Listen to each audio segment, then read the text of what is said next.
एक पंडित जी थे। वे रोज घर घर जाकर भागवत गीता का पाठ करते थे।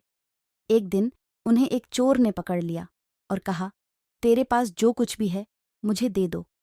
तब पंडित जी बोले कि बेटा, मेरे पास कुछ भी नहीं है।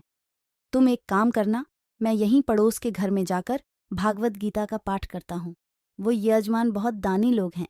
जब मैं कथा सुना रहा होऊंगा तुम उनके घर में जाकर चोरी कर लेना। चोर मान गया। अगले दिन जब पंडित जी कथा सुना रहे थे तब वो चोर भी वहां आ गया। तब पंडित जी बोले कि यहाँ से मीलों दूर एक गांव है वृंदावन। वहां पर एक लड़का आता है जिसका नाम कान्हा है। वो हीरों जवाहरातों से लदा रहता है। अगर कोई लूटना चाहता है तो उसको लूटो। वो रोज रात को उस पीपल के पेड़ के नीचे आता है जिसके आसपास बहुत सी झाड़ियां हैं। चोर ने ये सुना और खुशी खुशी वहां से चला गया। वो चोर अपने घर गया और अपनी बीवी से बोला कि आज मैं एक कान्हा नाम के बच्चे को लूटने जा रहा हूँ। मुझे रास्ते में खाने के लिए कुछ बांध कर दे दो। पत्नी ने कुछ सत्तू उसको दे दिया और कहा कि बस यही है जो कुछ भी है। चोर वहां से ये संकल्प लेकर चला कि अब तो मैं उस कान्हा को लूट के ही आऊंगा। वो पैदल ही पैदल टूटे चप्पल में ही वहां से चल पड़ा। रास्ते में कान्हा का नाम लेते हुए वो अगले दिन शाम को वहां पहुंचा जो जगह उसे पंडित जी ने बताई थी। अब वहां पहुंचकर उसने सोचा कि अगर मैं यहीं सामने खड़ा हो गया तो बच्चा मुझे देखकर भाग जाएगा, तो मेरा यहाँ आना बेकार हो जाएगा। इसलिए उसने सोचा क्यों न पास वाली झाड़ियों में ही छुप जाऊं। वो जैसे ही झाड़ियों में घुसा, झाड़ियों के कांटे उसे चुभने लगे। उस समय उसके मुंह से एक ही आवाज आई, कान्हा, कान्हा। उसका शरीर लहूलुहान हो गया, पर मुंह से सिर्फ यही निकला, कान्हा आ जाओ, कान्हा आ जाओ। अपने भक्त की ऐसी दशा देख के कान्हा जी चल पड़े। तभी रुक्मणी जी बोली कि प्रभु कहाँ जा रहे हो, वो आपको लूट लेगा। प्रभु बोले कि कोई बात नहीं, अपने ऐसे भक्तों के लिए तो मैं लुट जाना तो क्या मिट जाना भी पसंद करूंगा। ठाकुर जी बच्चे का रूप बना के आधी रात को वहां आए।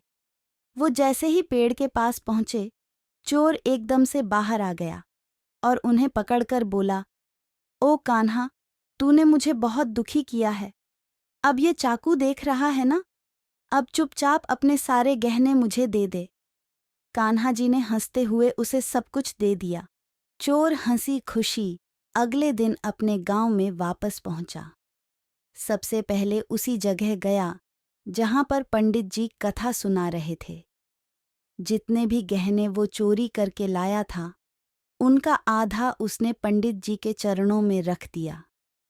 जब पंडित जी ने पूछा कि ये क्या है, तब उसने कहा, आपने ही मुझे उस कान्हा का पता दिया था। मैं उसको लूट के आया हूं और ये आपका हिस्सा है। पंडित जी ने सुना तो यकीन ही नहीं हुआ। वे बोले कि मैं इतने सालों से पंडिताई कर रहा हूं, वो मुझे आज तक नहीं मिला, तो जैसे पापी को कान्हा कहाँ से मिल सकता है। चोर के बार बार कहने पर पंडित जी बोले कि चल, मैं भी चलता हूँ तेरे साथ वहां पर। मुझे भी दिखा कि कान्हा कैसा दिखता है। और वो दोनों चल दिए। चोर ने पंडित जी को कहा कि आओ, मेरे साथ यहाँ पे छुप जाओ। दोनों का शरीर लहूलुहान हो गया और मुंह से बस एक ही आवाज निकली, कान्हा, कान्हा आ जाओ। ठीक मध्य रात्रि कान्हा जी बच्चे के रूप में फिर वहीं आए। दोनों झाड़ियों से बाहर निकल आए। पंडित जी की आंखों में आंसू थे। वे फूट फूट के रोने लग गए। चोर के चरणों में गिर गए और बोले कि हम जिसे आज तक देखने के लिए तरसते रहे, जो आज तक लोगों को लूटता आया है, तुमने उसे ही लूट लिया। तुम धन्य हो। आज तुम्हारी वजह से मुझे कान्हा के दर्शन हुए हैं। तुम धन्य हो। ऐसा है हमारे कान्हा का प्यार अपने सच्चे भक्तों के लिए, जो उसे सच्चे दिल से पुकारते हैं तो वो भागे भागे चले आते हैं। प्रेम से कहिए श्री राधे। मेरो तो गिरधर गोपाल दूसरो न कोई।